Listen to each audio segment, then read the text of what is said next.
Good morning and welcome to the school show. As you know, I'm your host, Ashley Archer-Doling, and this is the only show created by student affairs professionals for whoever comes across our videos on YouTube. As always, this week we're doing a deep dive into a different functional area of higher education. This week our topic is emergency management. While I'm no expert on emergency management, I know someone who is. I've called in my good friend, Sarah Michael Anderson, who's an emergency management specialist in the state of Florida. To get us started today, Sarah Michael is going to explain to us a little bit more about what emergency management is. Let's pass it over to her now. Thank you, Ashley. Emergency management is the managerial function charged with creating the framework within which communities reduce vulnerabilities to hazards and cope with disasters. The Robert T. Stafford Disaster Relief Emergency Assistance Act defined an emergency as any occasion or instance for which assistance is needed from federal, state, or local governments in order to save lives, protect public property, health, and safety, or to lessen the threat of a catastrophe. Thank you, Sarah Michael. The school show does call the state of Florida home. So in order to talk about emergency management on a more personal level, we're going to be focused on these operations as they pertain to inclement weather, something that we Floridians are all too familiar with. Next, I've called in my good friend Hannah Mizell, who is a higher education emergency specialist within the state of Florida. Hannah's going to be telling us a little bit more about the federally mandated policies and procedures that have been set in place for emergency operations units to use nationwide. Now I'm sure the folks at home are probably wondering, okay, we know what emergency management is, but how does it work in a higher education context? Thankfully, the U.S. Department of Education has us covered. They have devised a 4-phase cycle meant to help universities understand what they should be doing before, during, and after an event, be it as minor as a power outage to as major as a hurricane. These phases are known as prevention mitigation, preparedness, response, and recovery. Prevention mitigation is the first phase, and it is all about learning. Here's the phase where colleges and universities learn all they can about what has happened in the past and the status of their resources in the present. Then we have preparedness, which takes everything they learned in prevention mitigation and puts it to action. It's about ensuring that the following 2 phases, response and recovery, go smoothly. And these actions can be anything from establishing a campus alert system to getting in touch with local resources and forming those relationships. The response phase is quite literally when the institution responds to an event using what they did in the preparedness phase. When the metaphorical dust settles, finally, the recovery phase begins. Regardless of the type of event, the ultimate goal of this phase is to restore the learning environment and open the institution back up so that it can continue supporting students. Now, these are just some basic guidelines as to what universities should do. As you'll see in a few moments, institutions take this cycle and take these phases and make it relevant to their unique student populations and institutional structures. Back to you, Ashley. As Hannah mentioned, institutions of higher education develop their own unique policies to accommodate for their individual student populations. Here in the state of Florida, we have over 100 institutions of higher education ranging from, what's this? Breaking news, there's a hurricane headed towards Volusia County, Florida. There are 4 institutions in that area. Let's head over and get a first-hand experience onto the emergency operations teams at Stetson University, Bethune-Cookman University, Embry-Riddle Aeronautical University, and Daytona State College. First, we're off to DeLand to see how Stetson University is preparing for the impending weather. Hi there, Katie Zawal with the Stetson University Emergency Management Team. We here at Stetson University believe that emergency management is the foundation of campus life, as you need this before anything else. Our emergency management team has been monitoring the storm system very closely, and our staff has undergone continuous training for this and other emergencies, with the latest being earlier this past month with a hurricane preparedness tabletop exercise. So they're ready to act as needed during this time. We've also continued to inform our students of the nature of hurricanes as well as how to best be prepared. This started during orientation and continues with reminders of tips on how to be prepared. With the hurricane imminent, our notifications will be moving away from emails from the Dean of Students towards HADR alerts. We urge the members of our Stetson community to ensure they are opted in for these notifications to make sure that they are getting the most up-to-date information.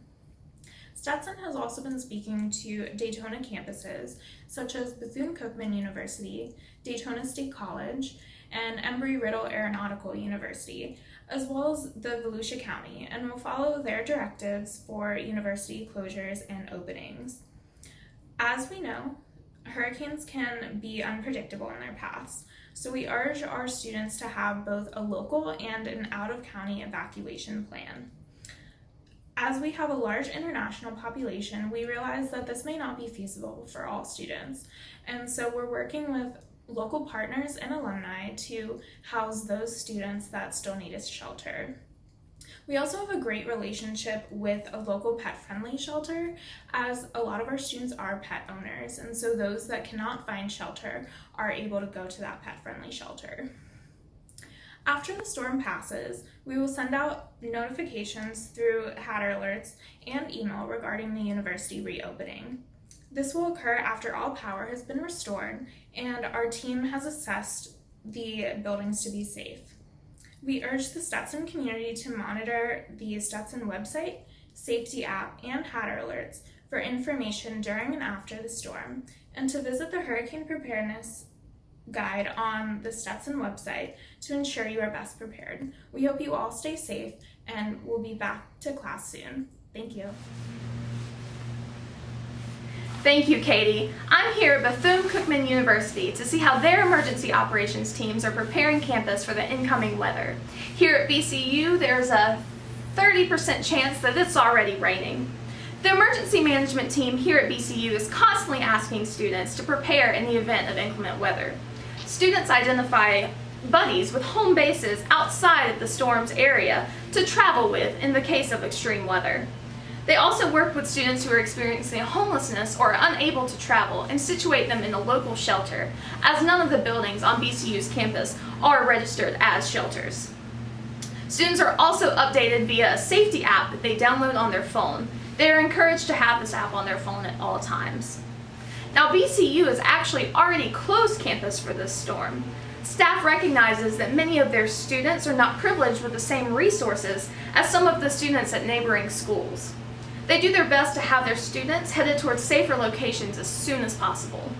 It seems that administrators here at BCU always err on the side of caution for the good of their student population. Yes, here at Embry-Riddle Aeronautical University, we too have inclement weather coming our way.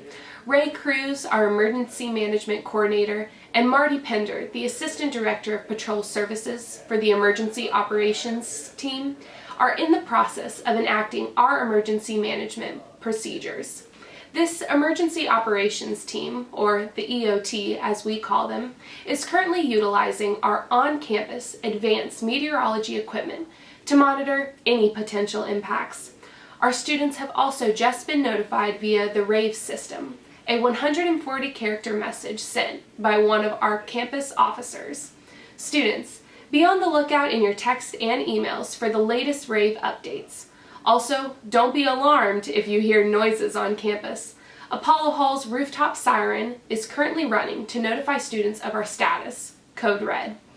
As you may remember, back in 2006, a tornado destroyed a total of $50 million worth of our aircrafts. We can't leave anything to chance this time.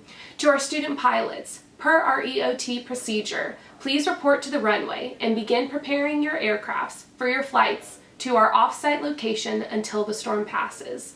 You will be flying your aircrafts to a base in Alabama. Good luck. This just in, we're receiving communication from Daytona State College. We are now at the Daytona State College main campus, just minutes from Embry-Riddle Aeronautical University. Lewis Mercer, Director of Campus Safety, and Gary Meyer, Emergency Preparedness Tech, are already working with the Volusia County school systems as they prepare for the oncoming storm. Given that many of their students are also parents, they too have closed their campus. Mirroring the decision of the school system, their students may also be with their children as they prepare for the oncoming storm. Students are receiving notification about the storm through their Blackboard notification system. To students at the other 6 Daytona State campuses, the administration asks that you stay up to date about the status of your campus through your Blackboard system. To all our students at Stetson, Bethune-Cookman, Embry-Riddle, and Daytona State, please remember there are no on-campus shelters at your institutions. If you need such resources, please familiarize yourself with the Volusia County shelters in place. Everyone, have safe travels if you are evacuating, and be sure to stay prepared and up to date during this storm.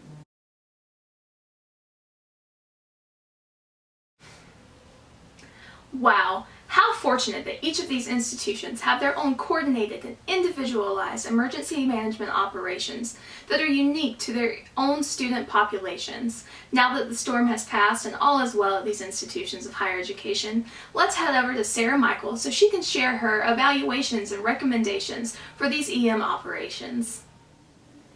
Well, now that the storm has passed, let's review the effectiveness of each institution's emergency management procedures. Our Daytona area institutions did a great job of notifying their students of the inclement weather. Daytona State College's Blackboard notification, Embry-Riddle's rave report, and the safety apps at Stetson and Bethune-Cookman effectively communicated that the hurricane was coming and the status of campus during this time. However, during our post-incident review, we found that the RAVE app did not update for new students enrolled within the last 2 weeks, so there were some students who did not receive the information related to the hurricane. Additionally, because the safety apps are optional, both Stetson and Bethune-Cookman had students who did not receive up-to-date emergency notifications. We would recommend for future events that all students currently enrolled or recently enrolled, excluding withdrawals and graduation, have a phone number and email on file. This should be the primary means of notification during emergency weather situations.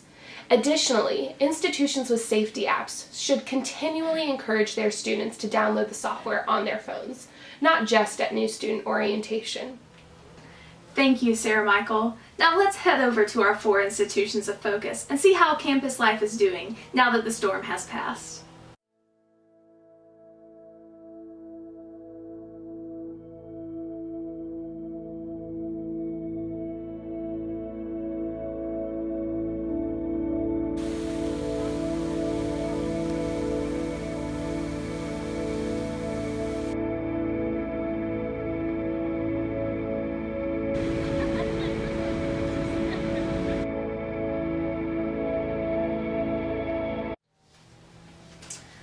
What an informative week we have had.